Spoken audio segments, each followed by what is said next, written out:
Pikmin 4 has received a major content update 2 years after release. This was announced on a random Wednesday with a trailer last month and was shadow dropped this month on a random Tuesday, with no real build up. Okay, right off the bat, this trailer was complete buns. A lot of people weren't really excited for this update before it released, and the reason why is because the update has a lot of cool stuff, like a new game plus, a new hard mode and other goodies. Yet the video specifically made to tell you what this update was about forgot to mention like half the stuff that was getting added. It just made the update look like a nothing burger, which it really isn't, and it's no wonder there wasn't too much hype for it. Which is a shame because it's actually very good. My expectations were kinda low, but when I played through it, I was pleasantly surprised. There are a lot of very welcome changes and improvements made to the game, however, as you could probably tell by the title, there's a few weird changes and oversights that also weigh the update down. I'm going to be telling you what they added to this update and how well implemented each feature was. Before we begin, be sure to subscribe for high quality Pikmin videos weekly. Okay, I already know everyone is on the edge of their seats right now, all wondering the same thing. Did they get rid of the auto lock-on? The answer is yes! Okay, well the answer is more of a kinda, and they did it in the most ass-backwards way possible for zero reason. If you're unaware, the auto lock-on was a really annoying feature that would jolt your cursor to any object near you. It constantly got in the way of everything and was extremely annoying. Now, you can just go into the options menu and turn it off. Yay! Now, I should just be saying, whoop-de-doo, it's gone, and moving on, but I guess someone on the development team was so fucking begrieved that it was getting removed that they kept trying to sneak it back in. If you're playing with gyro controls, it is mostly gone, but occasionally the cursor will magnet over to an object near you. So just randomly while you're playing, you just get phantom lock on, and it's pretty annoying when it happens. It's also very inconsistent, like sometimes it doesn't really happen at all, but other times it just feels like I am playing with auto lock on. The whole point of the toggle is so that it doesn't happen. Why would I ever want it to happen anyways after turning it off? To worsen matters, if you aren't playing with gyro controls and turn the auto lock on off, for whatever reason the cursor will momentarily glue itself to the floor every time you throw a Pikmin. This feels genuinely horrible to control, even the footage speaks for itself, it's not good. It is completely baffling, and none of this existed before the update, so they actively went out of their way to soil a good change. The big complaint was that the auto lock-on was annoying because it removed the freedom from your cursor movement. So why is the option to turn it off doing the exact same thing? Why would you ever need it to freeze on the floor? The only thing I can think of is that maybe if you're using gyro controls, you need that just in case it was hard to keep the cursor still. But first of all, that doesn't happen, and second of all, this doesn't even occur when you have gyro on. Only when it's NOS on and you're using cursor controls where this isn't needed at all because you can just stand still for the exact same effect. What were they thinking? If you do play with gyro controls, aside from the occasional ghost auto lock-on, it's very refreshing to be able to aim the cursor freely now. Segments that contained multiple enemies, which were once annoying to deal with, now feel smooth. You also don't have to deal with the throw pause anymore, which would happen when you were locked onto something and reach an object's minimum carrying capacity. This was also super annoying and slowed down gameplay, but is basically non-existent now. I do think it's still in the game, but I don't recall it ever happening with auto lock-on turned off. Of course, you also still get to use the normal lock-on, just like in Pikmin 3. But there's this weird new thing where if you run out of a Pikmin type while throwing, it just stops locking on, which is... yeah. I don't know, this should have been an easy home run, but they implemented it in the most Pikmin 4 way possible. I'd say this is probably the biggest issue with this update, and it's weird because if they just turn the auto lock-on off, which is what the toggle on the menu says it does and would take less effort than whatever they did here, this would just be a solely good change. Seriously weird, I don't know why they implemented it like this. I always come back.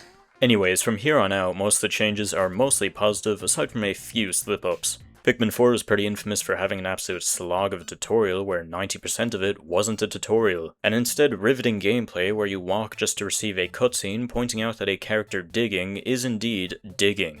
Now, you can just tell the game no and skip straight to day 2, bypassing the entire tutorial. This was always something I wanted, but I never really expected them to ever add it, so this was definitely a surprise, but a much appreciated one. The tutorial always dragged repeat playthroughs of this game down and always kind of put me in a sour mood, so obviously not being able to have to go through it again is a great change. And I'm hoping that this is the standard from here on out.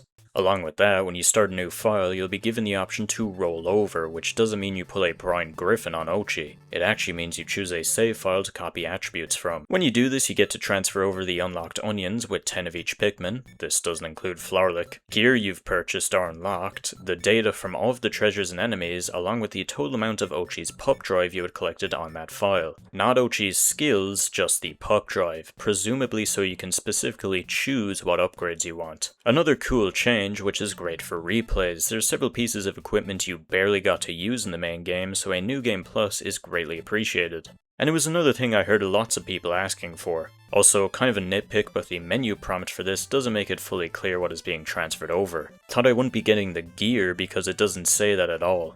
Initially, I raised my eyebrows at the onions also being carried over because that felt weird. However, this ended up being one of my favourite things about the New Game Plus. A lot of Pikmin in the main campaign had their onions held off for a long while, which made using them extremely difficult to do. Having them from the start lets you experiment and have a lot more fun with your squad, giving a lot more utility to usually underused Pikmin types such as white and purples. Unfortunately, this is dampened by the tree type limit, which is still perfectly intact and can't be disabled, and this is kind of a miss. You literally get to start the game with 8 types of Pikmin, and sure, there's room to experiment in the first area due to it being designed for a small amount of types, but by the time you get to the second area, the game just goes, No, you don't get to. You don't get to do that. You can't just give me a whimsical Pikmin buffet and then make me go back to the sanctioned, no fun allowed, tree type limit autofill squads after like an hour. Way to piss on my parade. There are still occasional opportunities to add a new Pikmin type to your squad, but the tree type limit gets in the way, and since the tree types are usually required for that cave area, you can't really go against this. It just ends up feeling counterintuitive to the New Game Plus. Another thing to note is that swarming was actually changed. It can actually fill up objects with Pikmin now, and doesn't absolutely hurl the camera when you use this. And originally you didn't get this until the game was basically finished, so it is nice to actually have it from the start now, and it does actually have some good uses. It's still a bit weird to control, but it's definitely better now. Along with being able to just fully skip the tutorial, playing the game in a rolled over file also automatically skips a good deal of the tutorial cutscenes, which is nice and helps with pacing. So yeah, the New Game Plus and tutorial skip are very fun. Then we have the most heavily advertised feature of this update, which was the new camera and Decor Pikmin. Now, at any time, you can use your handy-dandy field camera to relax and take in the textured anus they gave the bearded Amprat for some reason. You can also place stickers, including every letter of the alphabet, which was a bold decision, and there's also frames and filters. Pretty cool. There's also the Decor Pikmin, which is a concept taken from Pikmin Bloom. You can actually connect Pikmin 4 with Pikmin Bloom to send the Decor Pikmin over, which is pretty nice. There's 4 of them in each area, and they lay around the map in hidden positions, and you need to rescue Dingo to access them. If you see one beforehand, you get this ominous message.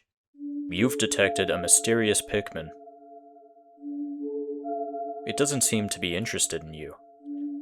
Continue searching for castaways. What is this fucking Doki Doki Literature Club? Once you do get Dingo, you just take a picture of the Decor Pikmin to unlock them. My main concern was that they would be intrusive, but they really aren't. If they're part of the tree types you have, they immediately replace one of the Pikmin you have, and if they aren't, they just go straight to the onion. Which means there's no busy work with collecting them. There's also the Decopedia, which works like the Piccolopedia, and you get some brief notes from Dingo. Naturally, because these Pikmin are very cute, you also get to blow them up and kill them. What the fuck? This makes zero sense, and I didn't have to do it at all, but I love it. While these features aren't exactly my cup of tea, I still enjoyed them, and they're definitely good additions. Now, I've covered basically everything about this update except for the elephant in the room, which is the new hard mode, which is labeled as Fierce. Not going to lie, I was going into this fully expecting it to be completely underwhelming. Not only did the trailer give us basically zero information about it, and instead focus more on the new easy mode, which is probably the last thing this game needed, but along with that, last time we got difficulty options was in Pikmin 3 Deluxe, where the hard difficulty was basically the exact same game again, except you could only use 60 Pikmin. It wasn't very difficult at all, you could still nuke a Bulborb with merely 20 Pikmin, and honestly, I always just found it to be a worse way to play the game. Since the only information that we got on the hard mode was that enemies would be stronger and that we could only use 60 Pikmin, it kinda just felt like it'd be a repeat of Pikmin 3's hard mode. However, fortunately, despite me and several other people expecting this to be Ochi takes half a second longer to kill enemies now, the Fierce difficulty mode actually has hands. Never have I been happier to suck complete ass at a video game before. The default Pikmin 4 experience was pretty infamous for being comedically easy, to the point where the game could just be a straight up snooze fest at points. However, the new Fierce difficulty changes several things, and while it doesn't fix every single issue, I feel it made for a much more fun and strategic experience. Now, the first thing to talk about is the enemies themselves, and there have been a good few changes made to them. For Pikmin Tree's hard mode, they gave the enemies a very slight HP buff, which was usually so minuscule you'd be hard pressed to even notice they had increased health. And then they just called it a day and gave up. Pikmin 4's hard mode has greatly improved upon this. The HP buffs are very noticeable and give the enemies a fighting chance. However, HP isn't everything. An issue Pikmin 4 had was that the enemies also struggled to notice you, land hits on Pikmin, and when they did land hits, they'd usually kill a very minuscule amount of Pikmin. I remember once I accidentally fumbled and had a Master Hop land on my entire squad. I was fully ready to accept the consequences for my catastrophic slip-up, only to watch Tree measly ghosts fly up on the screen, ready to haunt Ebenezer Scrooge. It sent a very clear message: my actions don't have consequences in this game. A lot of this has been fixed, enemies notice you easier and their attention radius is a lot bigger. I used this peckish Aristocrab as an example in one of my videos because his dumbass won't ever take a single Pikmin despite me cramming them in his face. However, now he can do it just fine. In fact, he's a pain in the ass in a good way for this floor. The main reason why enemies weren't killing that many Pikmin was not only because they kept fucking missing, but they also had kill caps. These have existed since the first game, but became very noticeable in Pikmin 3, and not in a good way, as the caps were usually too low and made it hard for enemies to actually punish you. This was the same for Pikmin 4, but the new hard mode adjusts these to be more in line with Pikmin 1 and 2, and enemies can punish you way easier. Yeah, all of this is well and good, but if Ochi and the Ice Pikmin are still absolutely cracked, none of this matters. Well, if you're playing on hard mode, Ochi and the Ice Pikmin receive a good few nerfs. Ochi's rush was ludicrous in Pikmin 4, usually being able to solo the entire enemy roster with minimal difficulties. It just fucked your entire squad onto an enemy and killed them. This was when you didn't upgrade the rush. If you even dared to touch one of the upgrades for the rush, you might as well just shut the game off, as you've just won. However, because the HP buffs, the enemies can usually tank this easily, and since your squad would usually be kind of spread out and everywhere after doing this, they actually have a pretty massive opportunity to punish you for this. Beforehand, they would be dead before they could even do anything, but now you actually want to be careful with when you rush. Even when it's fully upgraded, the rush's stun has been greatly reduced, and it's still very punishable. The nice thing is that while it's heavily nerfed, it's not complete rubbish either. It can still be very effective, however now it's in a way that doesn't just feel like you're cheating, since you have to plan out when to use this. It's not an answer to everything now, and there's instances where you want to avoid it completely. Ice Pikmin were also busted in Pikmin 4, being basically on the same tier as Purples from Pikmin 2, debatably being even better. They could freeze enemies very quickly, and combined with Ochi's Rush was basically another answer to everything. Now it takes much longer to freeze enemies, and the freeze itself is much shorter, so they aren't broken, but they're still useful. The hazard's kill timers have also all been halved, making them a bit harsher but still kinda generous, with one notable exception. Yeah, fire is essentially insta-kill for Ice Pikmin. This leads to engaging scenarios where you could use Ice Pikmin to deal with a fire enemy quicker, but you're at risk of losing them easily. More situations like that are always welcome. This mode generally feels less like a hard mode and more like the intended way to play. The normal game feels like an easy mode in comparison to this. The burrowing Snag Grip beforehand would die extremely quickly from an Ochi Rush and also received a lobotomy for whatever reason. However, now he works just fine as probably one of the best iterations of this Snagrus. The Ochi Rush thing still exists but doesn't nuke him and has stricter timing. So it's more of a skill to learn with this boss, which I really like. I wanted to love the groovy Longlegs before, but he was so underpowered I couldn't despite the cool theming. Now you actually get a full fight where you can see all of his phases naturally and it progressively gets harder. It didn't feel like I was playing a hard mode while I was fighting him, it just felt like I was playing the game how it was meant to be played. There's a lot of floors where I actually saw the vision, as I had to actually think now instead of just monotonously and mindlessly wiping the floor with everything. This mode is genuinely challenging and I struggled at some sections, and I was playing on New Game Plus, which gave me several advantages, and it was still an engaging and fun experience. Unfortunately, it doesn't do everything right. I've been prevaricating around the bush this whole time and not bringing up the 60 Pikmin limit, and yeah, it's not good. This was carried over from Pikmin 3 Deluxe's hard mode, which I'm not sure why because nobody really liked it, and for good reason. Playing with 60 Pikmin didn't change much except for making the game just go slower. It wasn't harder, it was just slower. There were less opportunities to multitask, which ironically made playing through the game easier as it just lowered the skill ceiling. It's the same for Pikmin 4 and just weighs down the experience, especially for the overworld segments and Olimar Shipwreck Tale. At the very least, this should have been an option. The last thing Pikmin 4 needed was even less reasons to multitask and split up from Mochi. It also makes the Flawed system basically completely worthless because they become useless about an hour into the game. Also, considering how much the hard mode actually changes, it's weird that it's not labeled as difficulty settings and instead just labeled as creature activity levels, implying only the enemies get changed. I don't know what it is with this update and weird, misleading descriptions for everything. A select few enemies can get pretty spongy, which isn't that fun. Fighting the Fulix for 3 minutes straight, not quite my tempo. Though I would rather have the occasional sponge instead of everyone dying in a millisecond. Also, the Grub Chucker is just completely bugged.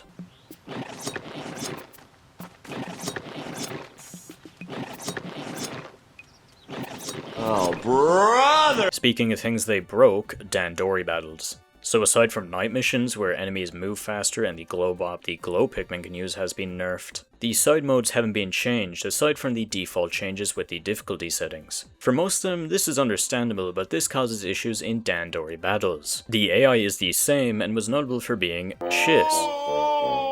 They didn't change the AI in most of the missions to use the pre-existing harder opponent AI, which is weird. The AI is still really bad for your opponent, and because the enemies have been buffed and the AI was already bad at fighting them beforehand, these battles end up being even easier despite the bar already being on the floor. The opponent usually takes way too long to kill an enemy for a corpse that they don't even bother to pick up half the time, and this just means there's essentially large periods of inactivity with them, giving you plenty of opportunities to just collect objects, and you usually just sweep them completely.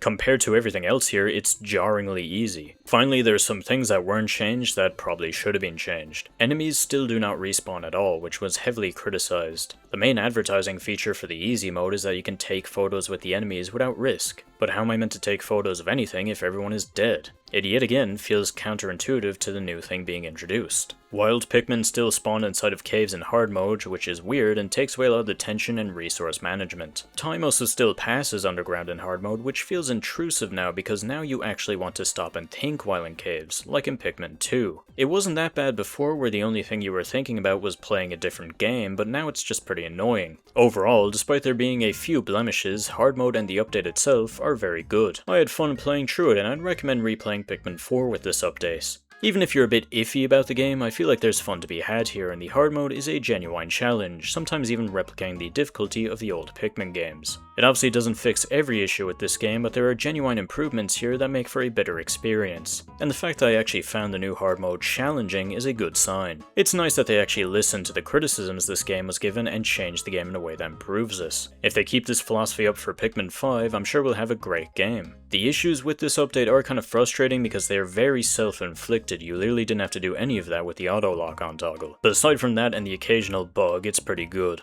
Anyways, I enjoyed the update. It met Volatile Dweevil's standards, and it's great that it's free. That's a surprisingly out-of-character pro-consumer move from Nintendo. I guess old Shiggy Miggy doesn't play around with Pikmin. I always